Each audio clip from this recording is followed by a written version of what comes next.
মৌখালি গৌরীয় মঠের যে কাজ চলছিল, এখনও অনেক দিন লাগবে, এখন অনেক দিন হয়ে গেছে কাজ করছে এখানে।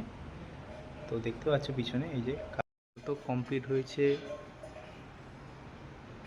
এই যে এই ছবিটা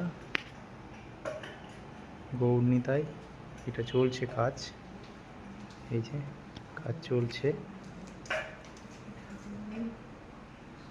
আর এখানে আরও একটা দাদা নতুন করে এসেছেন, উনি কাজ করছেন, তো এটা ওনার কাজ, উনি এদিকে এই কাজটা করছেন। এটা এখন চলছে, আর 2 দিন লাগবে হয়তো এই কাজটা। আর এখানে এই যে এটা কমপ্লিট হয়েছে, কেমন হয়েছে বলো বা কেমন হচ্ছে। এখনও কিন্তু এগুলো সাজাতে হবে, খুব মানে তাড়াতাড়ি করতে হবে। আর এই যে ঝুলন যাত্রা,